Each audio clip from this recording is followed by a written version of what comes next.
पंचनामे में आप सभी का स्वागत है। मैं हूं सुमित और एक्सपायरी का दिन, जबकि आज weekly, monthly, quarterly, half yearly expiry होते हुए दिखाई पड़ी। तो उस एक्सपायरी के दिन जबकि भारतीय बाज़ारों में आज प्रेशर देखने को मिला और ये मंथ 6 मंथ्स का एंड, यानी कि एग्जैक्टली हम एक छमाही पूरी कर चुके हैं इस साल की।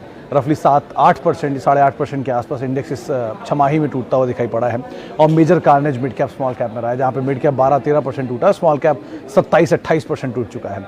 2,88,000 करोड़ की बिकवाली एफआईज इस 6 महीने के दौरान कर चुके हैं और करीब 2,32-33,000 करोड़ रुपये खरीदारी डीआईएस की तरफ से होते हुए दिखाई पड़ी है। मेजरली प्रेशर रहा है इस आईटी के अंदर, मेटल के अंदर। मेजरली गेनर्स रहे हैं ऑटो, जो कि थोड़ा बहुत पार्टिसिपेट करके गए हैं, लेकिन फिर भी मार्केट्स में ओवरऑल जो सिचुएशन सिनेरियो था वो वीक साइड पे ही आपको दिखाई पड़ेगा इस छमाही में। तो इस प्रेशर के साथ मार्केट आज भी क्लोज होता हुआ दिखाई पड़ा। दबाव ही बाजार में आज आखिरी दिन भी देखने को मिला। इंडिविजुअली आज के अगर सेशन की बात की जाए तो मार्केट में आज उतार चढ़ाव और उसके बाद फ्लैटिश टोन पे मार्केट्स बंद होते हुए दिखाई पड़े। मिड कैप स्मॉल कैप में प्रेशर था, इसलिए ब्रॉडर साइड पे आपको शेयर 4%, 5%, 7% तक टूटते दिखाई पड़ेंगे। फ्रंट लाइन पे इतना शायद इंपैक्ट ना भी दिखाई पड़े। मिड कैप स्मॉल कैप के अलावा मेटल, रियल्टी, आईटी, इन शेयरों में आज बिकवाली देखने को मिल रही थी। जून की बिक्री के आंकड़ों से पहले ऑटो शेयरों के अंदर आज थोड़ा बहुत प्रेशर देखने को मिल रहा था। इसके अलावा निफ्टी के 50 में से 35 शेयरों में प्रेशर देखने को मिला, सेंसेक्स के 30 में से 20 शेयरों में प्रेशर देखने को मिला और निफ्टी बैंक के 12 में से 7 शेयरों में प्रेशर देखने को मिला। बड़ा cause of concern FIS flow है और साथ साथ रुपए में जो कमजोरी है, तो रुपया ऑलमोस्ट 80 के लेवल्स के आसपास पहुंचता हुआ दिखाई पड़ रहा है। 78.97 टू बी वेरी प्रिसाइज, जो कि रिकॉर्ड लोज के आसपास ही कामकाज कर रहा है। तो वो लेवल्स पर रुपया ऑलरेडी ट्रेड करता हुआ दिखाई पड़ रहा है। इंडिविजुअली बहुत सारे स्टॉक्स जहाँ पे न्यूज़ फ्लोज का इम्पैक्ट चल ही रहा है। हाइकल में आज वो शुरू हुआ दोबारा इनका प्लांट, उसमें लोअर लेवल से थोड़ा बहुत पुल बैक आया। टाटा कॉम मोल फ्लैट बंद हुआ। सीमेंट में थोड़ी बहुत बाइंग थी। लास्ट आवर में टीसीएस वीसीएस में थोड़ी बहुत बाइंग देखने को मिली। रिलायंस में आज प्रेशर था, मेटल में आज प्रेशर था, एचडीएफसी लाइफ आज तेजी में था। तो ऐसे अलग अलग स्टॉक्स जहाँ पर मूव बनता हुआ दिखाई पड़ रहा था।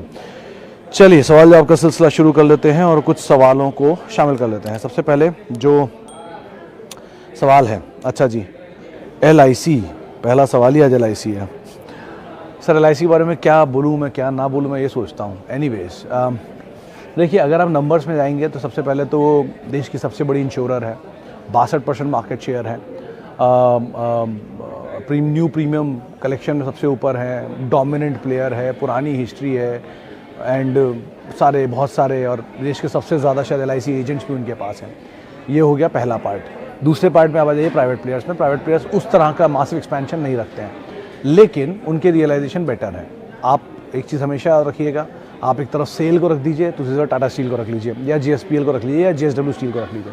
अंतर आपको खुद ही समझ में आ जाएगा। खाली भाव देखकर, वैल्यू देखकर, रेवेन्यूज़ देखकर, या रेवेन्यू के साथ साथ पैट देखकर। अगर रेवेन्यू इनका ज़्यादा भी हो तो पैट इनका ज़्यादा होगा, क्योंकि ऑब्वियसली सरकारी है तो इन्हें उस हिसाब से काम करना पड़ता है, और वो प्राइवेट हैं तो उनके मार्जिन्स उस तरह से काम करते हैं।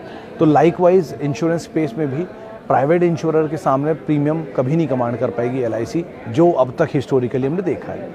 अब रही बात LIC की, तो दूसरा बड़ा फ्लॉ की आया ही 677 करोड़ शेयरों के आसपास है। 677 660 करोड़ शेयरों के साथ इनका IPO आया है। रिलायंस इंडस्ट्रीज़ के 677 करोड़ शेयर हैं और उनका साइज़ देखिए आप, रेवेन्यूज़ का और प्रॉफिटेबिलिटी का, 40,000 करोड़ रुपये का प्रॉफिट है उनका एक क्वार्टर का। तो इस तरह की प्रॉफिटेबिलिटी, इस तरह के साइज़ के ऊपर इतनी बड़ी इक्विटी, और एक तरफ LIC का साइज़ और LIC की इक्विटी को अंदर आप खुद ही समझ लीजिए। तो इतनी बड़ी इक्विटी, फिर ऊपर अभी भी ये केविएट हमेशा रहेगा कि कभी भी गवर्नमेंट स्टेक सेल कर सकती है। 97.3% स्टेक, 96.35% स्टेक गवर्नमेंट के पास अभी भी है।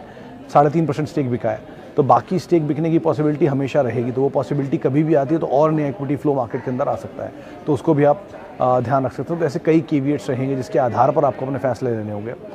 मैक्वेरी का टारगेट हालांकि 1000 रुपये का है, तो वो आप ज़रूर ऑन अ बैकग्राउंड याद रखिएगा। अच्छा, रिटेल इन्वेस्टर एनुअल रिपोर्ट में क्या देखे जो बेनिफिशियल हो? 300-400 पन्ने होते हैं सर, तो 300-400 पन्ने देखे जाते हैं। सिद्धार्थ साहब, ऑन अ सीरियस नोट, देखिए बहुत कुछ होता है एनुअल रिपोर्ट में। एनुअल रिपोर्ट में आप कंपनी के बिजनेस से लेके, कंपनी के मार्जिन से लेके, एक्सपेंशन से लेके, उनके डेट्स प्रोफाइल को लेकर, रिलेटेड पार्टीज ट्रांजैक्शंस को लेकर कुछ भी देख सकते हो। मतलब हर चीज़ होती है उसके अंदर।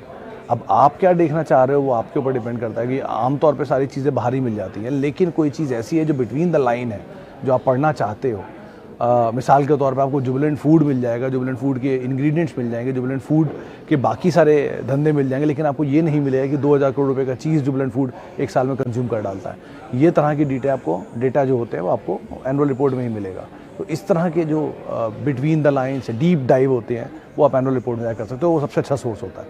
किसी भी कंपनी के बारे में आपको कोई भी जानकारी लेनी है, एनुअल रिपोर्ट से अच्छा कोई सोर्स नहीं होता। ऑथेंटिक और वो एक सेट फॉर्मेट का सोर्स होता है। एक बारी दो बारी आप उसके बारे में कोई भी एनुअल रिपोर्ट पढ़ लीजिए किसी एक सेक्टर की, अलग अलग सेक्टर की कंपनियों की, आपको अपने आप आइडिया लगने लग जाएगा कि आपको क्या पढ़ना चाहिए क्या नहीं। वो बात अलग है, कई ट्रांजैक्शन मल्टीपल टाइम होते हैं तो उनको नहीं पढ़ेंगे तो इतनी रिलेवेंस नहीं होती, लेकिन फिर भी एक दो बारी आप कई बारी जब एनुअल रिपोर्ट रेफर करते रहेंगे तब आपको ज़्यादा क्लैरिटी इस पर मिलेगी। अदानी विल्मर सर, दास साहब अभी तो फिलहाल बने रहना ज़्यादा लॉजिकल दिख रहा है। वो इतनी बड़ी तेज़ी के बाद कूल ऑफ हो रहा है और ऑलरेडी काफ़ी बिकवाली देख चुका है अपने हायर लेवल से, तो बहुत ज़्यादा क्या डाउन साइड इस पर रहेगा, पहली चीज़। दूसरी चीज़, एक तरफा तेज़ी के बाद 2022 का आया वो IPO है और अभी हम 2022 के छमाही को ही ख़त्म कर रहे हैं। तो आप खुद ही अंदाज़ा लगा लीजिए 6 महीने में इसकी परफॉर्मेंस तो बहुत अच्छी रही, उसके बावजूद थोड़ा सा ब्रीदर ले रहा है। तो बाकियों के कंपैरिजन में तो फिर भी थोड़ा सही दिख रहा है सिचुएशन वाइज। नंबर्स बहुत क्रूशियल रहेंगे, 2-3 क्वार्टर के नंबर देख लीजिए, अपने आप आपको इसकी स्थितियों पे ज़्यादा प्रकाश मिल जाएगा। लेकिन अभी के लिए तो बहुत बड़ी तेज़ी के बाद ब्रीदर ले रहा है, तो एटलीस्ट बने रहना ज़्यादा लॉजिकल दिख रहा है। कोई बहुत ना एग्रेसिवली टूटा है ना एग्रेसिवली चल रहा है, तो so far wait and watch is the best mode. IOC में क्या हुआ सचिन जी? IOC में बोनस आया, आई थिंक 1:2 का बोनस था। मैं एक बार दोबारा IOC के बोनस को कंफर्म कर लेता हूँ किस तरह का बोनस था, लेकिन आज उसके बोनस का एक्स डेट था। एक्स डेट मतलब होता है कि आपको आज से IOC का जो शेयर है वो बोनस के साथ ट्रेड करता हुआ दिखाई पड़ रहा है, इसीलिए उसके शेयर इतना टूटे हैं। हाँ, आज IOC में एक्स डेट है 1:2 बोनस की। तो जो 1:2 का बोनस आपको है वो कुछ दिन में अलॉट हो जाएगा, तो आपके पास नंबर ऑफ़ शेयर और बढ़ेंगे और वो जब आप जोड़ लेंगे तो उसी क्वांटिटी या उसी प्राइस पर आ जाएंगे जिस प्राइस पर आप थे। तो घबराए नहीं भाव देखकर, वो बोनस का एक्स हुआ है और आपको एक्स्ट्रा बोनस वाले जो शेयर हैं वो कुछ दिन में आपके पास अलॉट हो जाएंगे। ओके, HCL टेक 10 साल का व्यू। ध्रुव साहब 10 साल का व्यू है तो आपको टेंशन लेने की भी कोई ज़रूरत है नहीं, ऑब्वियसली बात है। 1160 है, 1000 रुपया 100 रुपया टूटा नहीं, आपका व्यू चेंज होना शुरू हो गया या डगमगाना शुरू हो गया एटलीस्ट। ऐसा मत करिए, जब आप इतनी लंबे रास्ते के लिए निकलते हैं तो छोटे मोटे जाम से मत टेंशन ली जा करिए। रही बात अर्निंग्स की, तो 2-3 क्वार्टर 2-3 छमाही इनके नंबर्स देखते रहिएगा और नंबर्स के अकॉर्डिंग HCL के रिएक्शंस देखते रहिएगा। अगर मतलब एक तरफ आपके सामने खड़ी है HCL टेक जैसी कंपनी जिसपे आप मतलब साल का प्रॉफिट आता है इसमें बढ़िया 2500 करोड़ के आसपास का है, ज़्यादा का शायद प्रॉफिट है, मतलब वो मुझे रेफ़र करना पड़ेगा। लेकिन फिर भी दूसरी तरफ आपके सामने खड़ी हैं ज़ोमैटो या पेटीएम जैसी कंपनियां जिनके प्रॉफिट ही नहीं है, उन पे 10-10 साल के लिए लोग बेट कर ले रहे हैं। तो आप तो फिर भी बहुत स्ट्रॉन्ग टॉप 5 IT कंपनी में से एक पर है। टेलीकॉम मेजर के लिए एक्सपोजर्ड है, 5G के लिए मेजर कामकाज है, बढ़िया सक्सेशन प्लान है, शिव नादर साहब की कंपनी है, तो सो फार कोई ऐसा इशू है नहीं। बट हैविंग सेड दैट, एक चीज़ का ध्यान रखिएगा कि हर कुछ समय में अपनी सिचुएशन को आप रिव्यू ज़रूर करिएगा। रिव्यू एज इन कि आपका जो निवेश है वो सही जगह पर है या नहीं, कंपनी ग्रोथ दिखा रही है कि नहीं, वो आप over a period of time अपने आप एनालाइज कर लेंगे। तो उस हिसाब से आप रिव्यू करते रहिए, लेकिन अभी तो बहुत जल्दी है और अभी तो थोड़ा बहुत ही खरीदारी की है। SIP में थोड़ा थोड़ा आप नीचे की तरफ ऐड भी कर सकते हैं। TCS को किस प्राइस पर आगे नहीं लिखा गोविंद साहब, लेकिन TCS को जिस भी प्राइस पर आप लेना चाहते हैं ले सकते हैं। मतलब 4500 रुपये का बायबैक, 3600 रुपये का लेवल पे बायबैक, 3000 रुपये के आसपास का प्राइस का लो और वहाँ से 3200-3300 के जोन्स पे कामकाज। शायद 27 रुपये पर शेयर के आसपास का डिविडेंड हर साल जो देती है वो अलग। तो इधर आपको डिविडेंड मिलेगा और आपको गेंस मिलेंगे। 20%, 15%, सालाना 16% के आसपास का CAGR है 10 साल का TCS का, तो उसको तो आप मेंटेन कर ही लेगा एटलीस्ट। अगर वो 10 साल का एवरेज 16% है तो एवरेज से 2% नीचे 2% ऊपर तो मान के चलिए रिटर्न दे ही देता है साल में। तो 14 या 18 इस रेंज में रिटर्न आपको हर साल मिल ही जाना चाहिए इसमें मोटा मोटा।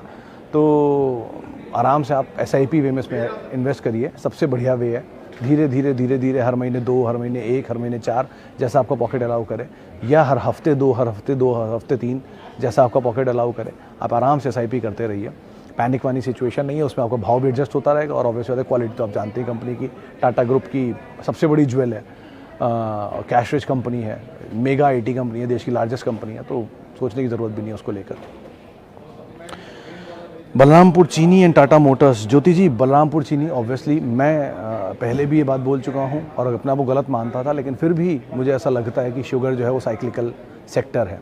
जैसे जैसे साइकिल तेज़ी की तरफ जाती है, मतलब जब इसको बिकना होता है, साइकिल जब ऊपर टॉप बनने वाली होती है, तब इसमें इथेनॉल स्टोरी पीक पर होती है, जो हुई थी पिछले दिनों। एक्सपोर्ट पीक पर होता है, रियलाइजेशन पीक पर होता है, नंबर सबसे अच्छे होते हैं, वैल्यूएशन सबसे सस्ते होते हैं। वो सब कुछ हमने पिछले दिनों देखा है, तो शायद वो झटका एक दे चुका है। तो बहुत ज़्यादा नहीं, लेकिन क्योंकि डेरिवेटिव का शेयर भी है, तो ज़रा आप देख संभल के ही इसमें ट्रेड करिएगा। ट्रेड कर रही हैं तो इन्वेस्ट कर रही हैं तो इसका फेयर प्राइस कहीं 100 रुपये के आसपास, 100 रुपये के नीचे होना चाहिए आइडली। लेकिन अब पता नहीं वो होगा कि नहीं, मैं नहीं जानता। लेकिन शुगर आम तौर पे ऐसे 4-5 साल में एक झटका देता ही है। अगर आप इसकी पुरानी हिस्ट्री भी देखेंगे तो पुरानी हिस्ट्री के हिसाब से पिछले 20 साल या 15-1 साल में ये शेयर 3 बार डबल डिजिट में आया और 3 बार डबल डिजिट से चला है, जहाँ बायबैक भी आते थे इनके, प्रमोटर पार्टिसिपेट भी कर लेते थे हर बार उसमें। एनीवेज, तो बेटर यही है कि इस तरह की साइकिल को एक बार रीड कर फिर इसमें जाइएगा। और जब बिल्कुल ही शुगर की सिचुएशन क्राइसिस में दिख रही हो ना, वो इसका बेस्ट टाइम होता है लेने का। लेकिन वो अभी क्राइसिस बहुत दूर दिख रहा है, तो उस हिसाब से आप कॉल लीजिएगा। लेकिन फिर भी आप किसी वित्तीय जानकार की ज़्यादा राय ले लें, वो ज़्यादा बेहतर रहेगा। और रही बात टाटा मोटर्स की, तो ऑब्वियस ही बात है, ईवी का लार्जेस्ट प्लेयर है। ईवी में तो कोई इनका हाथ नहीं पकड़ सकता, हर 10 में से 7 गाड़ियाँ इन्हीं की बिकती हैं। लेकिन ईवी की स्टोरी पे आप प्ले कर रहे हैं तो बात अलग है। अदरवाइज पैसेंजर व्हीकल का मेजर इज़ मारुति। थोड़ा बहुत ईज आउट हुआ है टाटा मोटर, ऑटो चला है तो उसके साथ थोड़ा चला भी है, लेकिन उस तरह की ड्रीम रन जो आप पहले देख चुके हो, वो उम्मीद एटलीस्ट अभी मत रखना कि ऑलरेडी बड़ी तेज़ी दिखा भी चुका है एक बार ये। अच्छा, ट्राइडेंट एंड बजाज फाइनेंस के फ्री के शेयर हैं, शुड आई बाय मोर और सेल? दीपक जी, अगर फ्री के शेयर है ना, तो ना बाय करिए ना सेल करिए। आपकी पुरानी खरीद के, जहां आपने खरीदा था, उस खरीद के नीचे आए तो आप एक बार को फिर ऐड कर सकते हैं। लेकिन अगर फ्री के ही हैं तो पड़े ही रहने दीजिए, और जो उनसे पैसा आपने निकाला है उनसे कुछ और ऐसा ले लीजिए जो अच्छी वैल्यू पे आपको दिख रहा है। जैसे आपको किसी ज़माने में बजाज फाइनेंस और ट्राइडेंट दिख रहे थे, वो चुनाव सही था, वहाँ पैसा बना लिया। ये चुनाव भी सही ही होगा, यहाँ पैसा बन जाएगा। लेकिन फ्री के शेयर हैं तो नया एक्सपेरिमेंट मत करिए, छोड़ दीजिए। क्यों एवरेज ख़राब कर रहे हैं नीचे का माल ऐड करके? बेटर ये है कि आप एटलीस्ट बने रहिए, और फ्री वाले ही हैं, वो पूंजी से आप कुछ और बढ़िया क्वालिटी यहाँ पर ले सकते हैं। बहुत बढ़िया सेल लगी बाजार में, आप नीचे नीचे ले सकते हैं। लकी फ्यू हैं जिनके पास प्रॉफिट है और वो प्रॉफिट लेकर निकल चुके हैं, तो उनमें का इस्तेमाल करिए और कहीं और पैसा डाल दीजिए। अच्छा जी, आगे बढ़ते हैं। टाटा स्टील के इसमें अंसारी साहब, एक ही चीज़ का कंसर्न है कि ये पहले तो चला बहुत है, क्योंकि आपको लग रहा होगा कि नहीं ये तो ऊपर से नीचे आया, ऐसा नहीं है। ये 400 रुपये का शेयर था, 1400 रुपये तक गया, वहाँ से नीचे आके 900-700 रुपये की रेंज में घूम रहा है। दूसरा स्प्लिट आने वाला है, स्प्लिट से पहले कॉर्पोरेट एडजस्टमेंट्स होते हैं, तो उसके पहले और एडजस्ट करेगा। डेरिवेटिव का शेयर है, मेटल साइकिल नीचे की तरफ है, प्रॉफिट टेकिंग अलग देखी जा रही है, तो वो अलग इसके लिए एडेंडम चीज़ों को आप ऐड कर सकते हैं। हैविंग सेड दैट, मेटल में अभी 2 ही कंपनियां जिनको आप एटलीस्ट थोड़ा बहुत देख सकते हैं, उसमें एक है हिंडाल्को और दूसरा है वेदांता। हिंडाल्को प्योर अलग अलग मेटल का प्ले है, जिसमें एल्युमिनियम जैसी कंपनियों का प्ले और लार्जेस्ट ग्लोबल प्लेयर है, तो इसलिए एक बार को उसको देखा जाता है। लेकिन उसमें केपेक्स किया हुआ अनाउंस, तो वो कंसर्न है। वेदांता में क्रूड प्ले भी है, तो क्रूड की वजह से चल जाएगा, नाल एल्युमिनियम, जिंक, डिविडेंड, ऐसे बहुत ट्रिगर है, तो उनको देख सकते हो। लेकिन एटलीस्ट टाटा स्टील के केस में थोड़ा बहुत कंसर्न आप मान के चलिए। ओके, रुचि सोया, परवेज साहब बने रहें इसमें तो ज़्यादा बेटर है, कि कुछ न्यूज़ फ्लोज ये हैं कि शायद ये गोइंग फॉरवर्ड और बड़ा केपेक्स कर रहे हैं और बड़े प्लान्स हैं इनके और नए प्रोडक्ट लाइन और ऑफ़र करने में, और अच्छी ऑफरिंग आ सकती है, तो अच्छा रियलाइजेशन भी रह सकता है। तो यहाँ पर ज़्यादा बेटर आप बने रहें, अच्छा पैसा अभी भी बन सकता है। एक स्टेक सेल हुआ है 8% का, एक नया स्टेक सेल और बाबा जी को करना होगा, और वो स्टेक सेल ऑब्वियसली बात है इस दाम पर तो नहीं करेंगे, यहाँ पे पहले कर चुके हैं, तो शायद थोड़ा प्रीमियम पे ही हो, तो वो एक लॉजिक भी लगता है। तो इस लिहाज से आप एटलीस्ट सो फार तो बने रहे। ब्रोकर हाउसेज से 1500 के टारगेट्स भी हैं। चलिए, लास्ट एक सवाल और लेता हूँ, वो है वेंकीज़। अरे बड़े दिनों बाद सवाल आया वेंकीज़ का। सर, वेंकीज़ वैसे तो कंपनी बहुत अच्छी है और कारोबार के हिसाब से सही भी लगती है, लेकिन 2-3 कंसर्न है। पहला, ट्रेडिंग स्पेक्युलेटिव एक्टिविटी या स्पेक्युलेटिव ग्रुप्स जो हैं उनके अंदर काफ़ी घूमता है स्टॉक। 1, 2 इक्विटी फ्लोट छोटा है, वो अच्छा भी है और इसको मैनिपुलेट करना भी आसान है। 3, क्योंकि ये जो फीड के प्राइसेस बढ़े हैं हाल फिलहाल में, उसकी वजह से इनकी इनपुट कॉस्ट पे इम्पैक्ट आएगा, जिसकी वजह से इनके मार्जिन हिट होंगे, जो इस क्वार्टर में आएगा भी। और 4, डिमांड सो फार बारिश में थोड़ी कमज़ोर रहती है, सर्दी में दोबारा पिकअप करती है, तो अभी तो एटलीस्ट ये इशू रहेगा ही। हाँ, दाम सही मिल जाए शेयरों का तो बात अलग है, लेकिन सो फार ये कुछ कंसर्न है, इनको आप क्रूशली वॉच करिएगा। चलिए, अब इतने सवालों को मैं शामिल करूंगा। बहुत बहुत शुक्रिया बहुत सारे लोगों से जिन्होंने सवाल पूछा, और बहुत बहुत माफ़ी बहुत सारे लोगों से जिनसे आज हम बातचीत नहीं कर पाए। आपसे अब कल मुलाकात होगी हफ्ते के आखिरी कारोबारी सत्र में और महीने के पहले कारोबारी सत्र में, और तब तक के लिए ध्यान संभल कर ट्रेड करिएगा। आप मेरे साथ जुड़ सकते हैं @SumitResearch मेरा ट्विटर हैंडल है। नमस्कार।